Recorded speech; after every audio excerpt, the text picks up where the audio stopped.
So, listen to this. In football, nicknames aren't just for fun. They're battle scars, earned in blood, sweat, and moments that decide everything. And Sergio Ramos? He didn't have one nickname. He had an arsenal of them. The captain. Señor 93-20. The Gladiator. Captain Clutch. Even the Red Card King. But all of them meant one thing. He was the man you called when everything was on the line. While most defenders lived to stop goals, Ramos lived to decide them. He scored more in finals than some strikers do in a career. And if that meant leaving with a bloody nose, a red card, or the other team's star in tears, so be it. He wasn't born into a generation of soft tackles and careful PR. He was born to lead from the front, even if it meant taking the heat for it. And love him or hate him, when the 93rd minute came, the clock didn't just tick. It belonged to him. Before Sergio Ramos became the heartbeat of Real Madrid, he was just a kid from Camas, a small town in Seville where the streets were his first stadium and his tackles had no referee. He wasn't groomed in the luxury of a football academy from the age of 6. No, Ramos came up the hard way, grinding through Sevilla's youth system, making his professional debut at just 18 years old. And from the very first match, you could see it. The speed, the hunger, the edge. He wasn't just a defender, he was a weapon. One match he'd be locking down the right flank, the next he'd be winning headers in the box, or smashing in a long-range shot that left goalkeepers stunned. That versatility caught the eye of everyone, including the one man who didn't usually sign Spanish defenders, Florentino Perez. In 2005, at just 19 years old, Ramos became the most expensive Spanish defender in history, making a record-breaking move to Real Madrid. That transfer fee wasn't just a number, it was a statement. But joining Los Blancos wasn't the dream-come-true fairy tale people imagine. From day one, Ramos was thrown into a dressing room filled with egos, legends, and cameras, ready to pick apart his every mistake. And here's the thing, he made mistakes. Red cards, risky tackles, getting beaten by world-class forwards. But instead of shrinking, he grew teeth. By his second season, you could see the change. The hair was longer, the tackles were harder, and the stare colder. Ramos wasn't there to make friends. He was there to become unforgettable.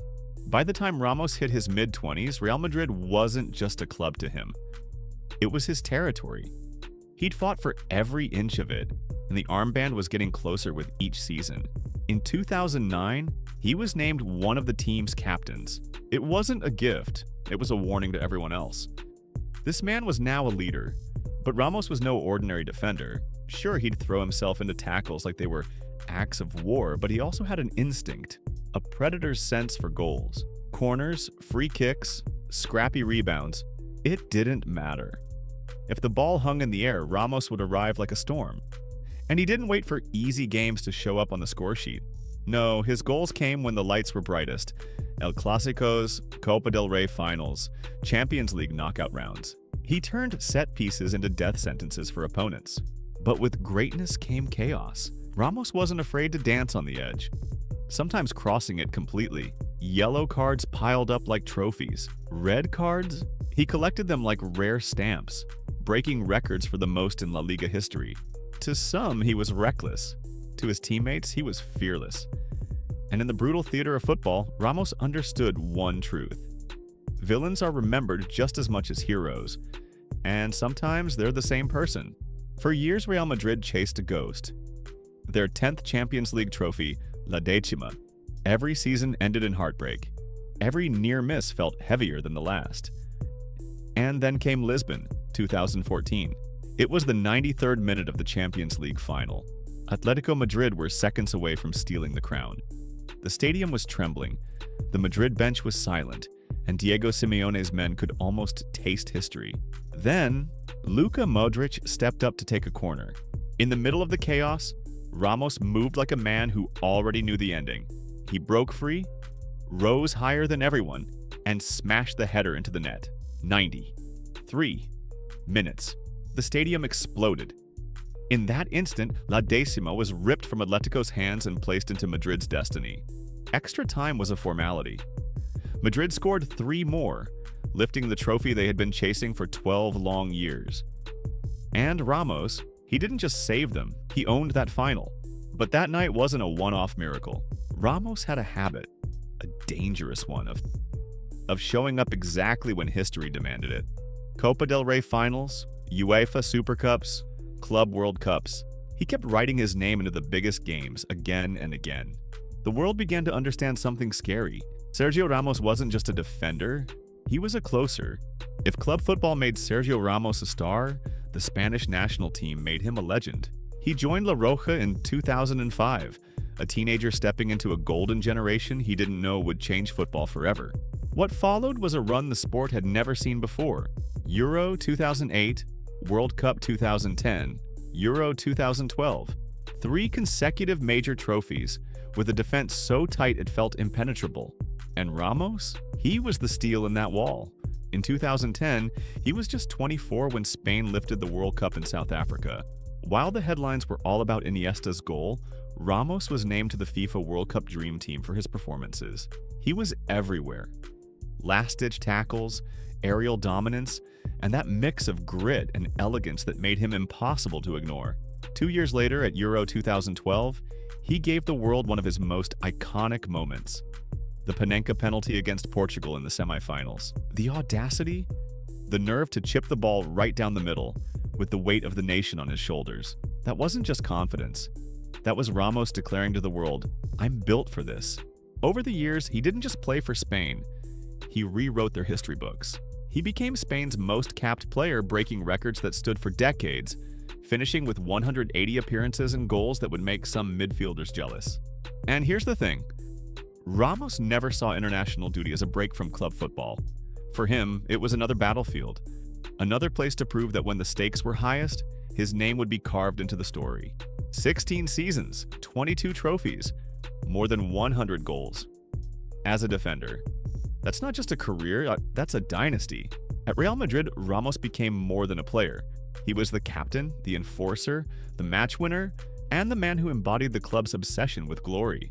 He lifted 5 La Liga titles, 4 Champions Leagues, and became the beating heart of a team that lived for the biggest nights. And he didn't just defend, he terrorized goalkeepers. Ramos scored in Champions League semifinals, Copa del Rey finals, FIFA Club World Cups. His aerial dominance turned set pieces into Madrid's deadliest weapon. But his legacy wasn't just built on silverware. It was in the moments fans still talk about. The last-minute goals, the stare-downs with rival captains, the way he'd step up to take penalties in the most suffocating pressure imaginable, and bury them. He became the face of Madrid's modern era, sometimes loved, sometimes hated, but never ignored. Every record he broke, most red cards in La Liga, most appearances in El Clásico, most goals by a defender in club history, was a reminder that Ramos was rewriting what it meant to play his position. For Ramos, football wasn't about keeping the score low. It was about making sure his name was on it. Sergio Ramos didn't build his career by playing it safe. And that meant his story was never free of enemies or headlines. On the pitch, he lived on the knife's edge. The red cards stacked up, over 24 in his Real Madrid career alone, making him the most sent-off player in La Liga history. Each one became part of his legend. To his supporters, it was proof he never backed down. To his critics, it was recklessness disguised as bravery. And then there were the flashpoints that made him one of the most polarizing players on earth. The 2018 Champions League final, where his challenge injured Mohamed Salah and shifted the balance of the game. Liverpool fans never forgave him. The same night, his stray arm caught goalkeeper Loris Karius in the head. Whether accidental or calculated, the whispers never stopped. But Ramos thrived on that edge. Rival boos only seemed to sharpen his focus. He'd walk into the most hostile stadiums in the world with a smirk that said, "I'm not here to make friends. I'm here to win." Sergio Ramos's career isn't just a highlight reel. It's a war diary. It's last-minute headers that break hearts, red cards that spark riots, and leadership that holds a team together when the world is against them. He wasn't perfect, and that's exactly why he became unforgettable. The tackles that bordered on reckless, the celebrations that stoked rival hatred, the unwavering belief that he could turn any match his way. For Ramos, football wasn't about staying within the lines. It was about redrawing them. And here's the truth. Defenders are rarely remembered like strikers or playmakers. But Sergio Ramos made sure his name would never fade. Not because he stopped goals, but because he scored them, led men into battle, and embraced the chaos that comes with chasing immortality. In the end, Ramos wasn't just a captain. He was the storm. And every stadium he set foot in will remember his thunder.